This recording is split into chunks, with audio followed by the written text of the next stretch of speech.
El sistema financiero global está entrando en una fase donde la estabilidad aparente empieza a ocultar una presión estructural creciente. Una presión que no se refleja de inmediato en los precios, pero sí en las decisiones silenciosas de los actores que realmente mueven el capital. Lo que estamos viendo ahora no es simplemente una subida o bajada en los mercados de metales, ni un ciclo más dentro del comportamiento habitual del dinero.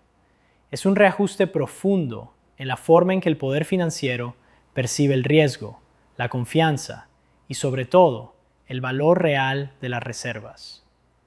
Durante las últimas décadas, especialmente desde finales del siglo XX, el sistema operó bajo una premisa implícita: el dólar como núcleo indiscutible del orden financiero internacional. Esa premisa permitió una reasignación masiva de reservas por parte de bancos centrales, alejándose progresivamente del oro. En los años 90, esa transición alcanzó un punto extremo. Las reservas de oro pasaron de representar cerca del 40% a apenas el 10% en muchos balances soberanos. No fue una decisión técnica aislada, fue una declaración de confianza. Confianza en que el sistema basado en moneda fiduciaria no solo era estable, sino superior. Ese movimiento no ocurrió en el vacío. Coincidió con una serie de eventos que consolidaron la hegemonía estadounidense: el fin de la Guerra Fría, la caída del bloque soviético, el colapso del mercado inmobiliario japonés y una fuerte entrada de capital global hacia Estados Unidos. El mensaje era claro: el riesgo sistémico había disminuido, el dólar era suficiente, el oro era redundante. La percepción de seguridad reemplazó la necesidad de respaldo tangible. Sin embargo, esa misma dinámica que permitió la reducción del oro también sembró las bases de la vulnerabilidad actual. Porque cuando un sistema deja de necesitar protección, también deja de prepararse para el estrés. El punto de inflexión no fue inmediato, pero sí inevitable. La crisis financiera de 2008 actuó como catalizador. De repente, el sistema que parecía invulnerable mostró grietas profundas: sobreapalancamiento, expansión crediticia sin respaldo real y una arquitectura financiera sostenida más por expectativas que por activos tangibles. La narrativa cambió, no de forma abrupta en el discurso público, pero sí de manera decisiva en las decisiones internas de los bancos centrales. A partir de ese momento, comienza un proceso que hoy está llegando a su fase más visible: la reacumulación de oro. No como una estrategia especulativa, sino como una cobertura estructural frente a un sistema que empieza a mostrar señales de fatiga. Aquí es donde se produce el giro clave, que redefine todo el análisis. El movimiento hacia el oro no es una apuesta por el metal, es una señal de desconfianza hacia la moneda. ¿Desde qué país nos estás viendo? A partir de este punto, la dinámica cambia de forma crítica. Ya no se trata solo de observar precios o tendencias de corto plazo, sino de entender cómo interactúan múltiples capas del sistema bajo presión simultánea. Primero, los bancos centrales. Su comportamiento reciente no es marginal ni táctico. Están acumulando oro a niveles históricamente altos.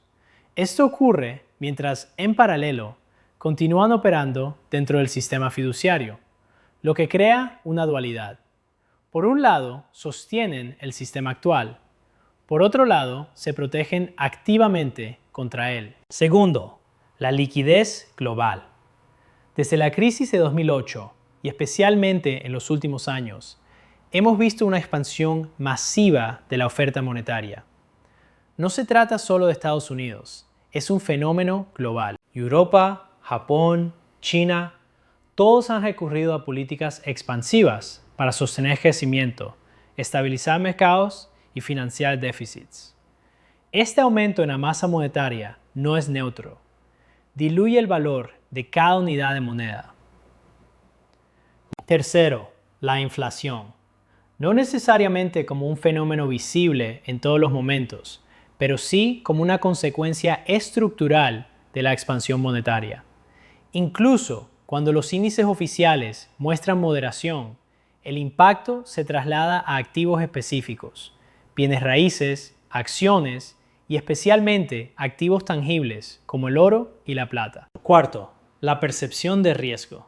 Aquí es donde la tensión se intensifica, porque mientras el discurso público puede sugerir estabilidad o control, las decisiones institucionales cuentan otra historia. Cuando los bancos centrales compran oro de forma sostenida, están señalando que el riesgo sistémico no ha desaparecido, simplemente ha cambiado de forma. Y esto introduce un elemento desestabilizador que no puede ignorarse: la divergencia entre percepción y realidad. Los mercados pueden mostrar calma, la volatilidad puede disminuir, pero esa misma reducción en la volatilidad no implica ausencia de riesgo. Puede ser, de hecho, una señal de consolidación antes de un movimiento más amplio. En el caso del oro y la plata, la caída en la volatilidad reciente es especialmente significativa.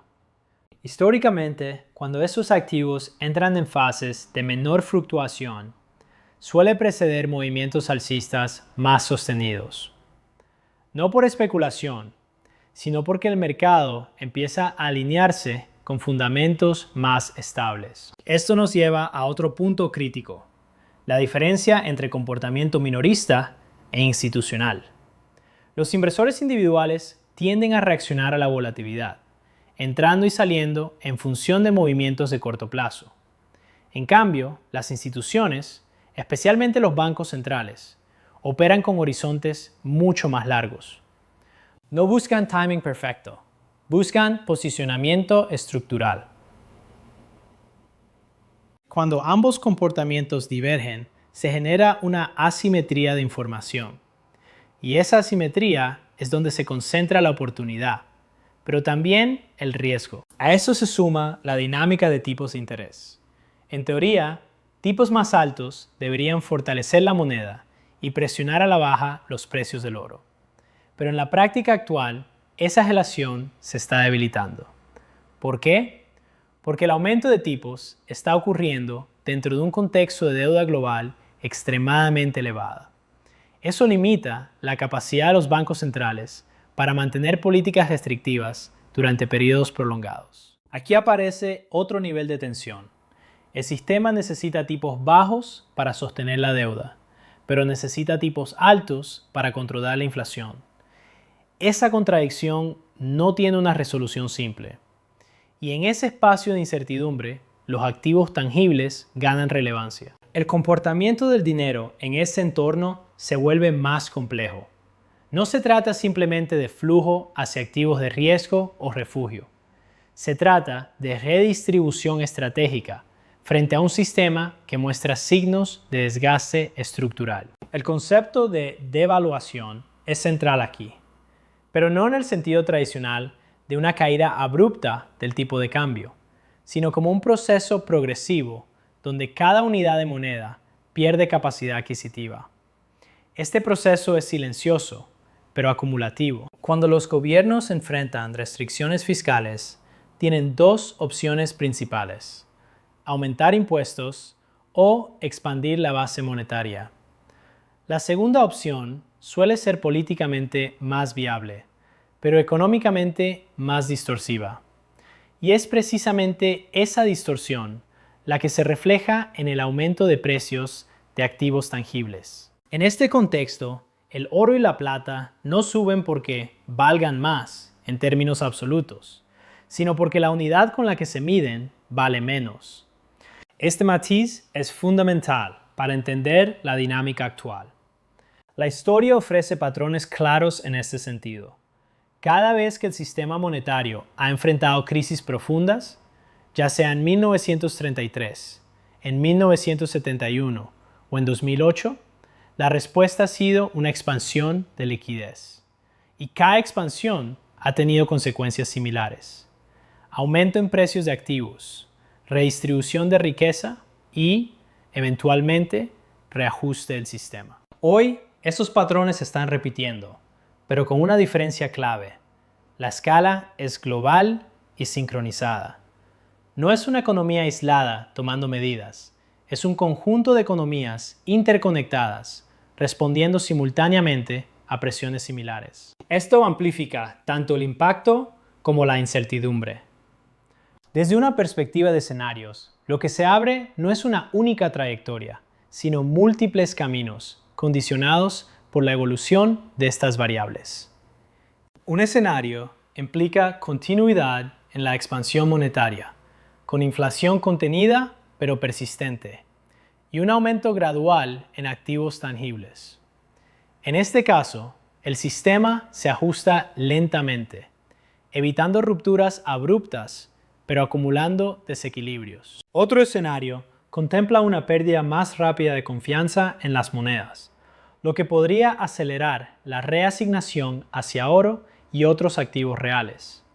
Aquí, la volatilidad podría regresar con fuerza, no como anomalía, sino como mecanismo de ajuste. Un tercer escenario considera una intervención más agresiva por parte de los bancos centrales para controlar la inflación, lo que podría generar presión en mercados de riesgo y exponer fragilidades en el sistema de deuda. En ese entorno, el oro actuaría menos como activo especulativo y más como reserva de estabilidad. Lo crítico no es predecir cuál de esos escenarios se materializará, sino entender que todos están anclados en la misma base, un sistema que depende de la expansión monetaria para sostenerse. Y ahí es donde la señal de los bancos centrales adquiere su verdadero significado. No están reaccionando a precios, están anticipando dinámicas estructurales. El seguimiento de esta situación requiere observar variables que no siempre están en primer plano. Ritmo de acumulación de oro por parte de bancos centrales, evolución de la masa monetaria global, comportamiento de los tipos reales y cambios en la correlación entre activos tradicionales y tangibles. Porque lo que está en juego no es simplemente la dirección del mercado de metales, sino la estabilidad del marco monetario que ha dominado las últimas décadas. El sistema aún funciona, pero lo hace bajo condiciones cada vez más exigentes. Y cuando un sistema necesita más intervención para mantenerse estable, también aumenta su fragilidad inherente. La próxima fase no vendrá anunciada por un evento aislado, sino por la convergencia de estas tensiones. La clave está en identificar cuándo la percepción de estabilidad deja de sostenerse frente a la realidad estructural. Ese punto no es visible con precisión, pero sus señales ya están presentes.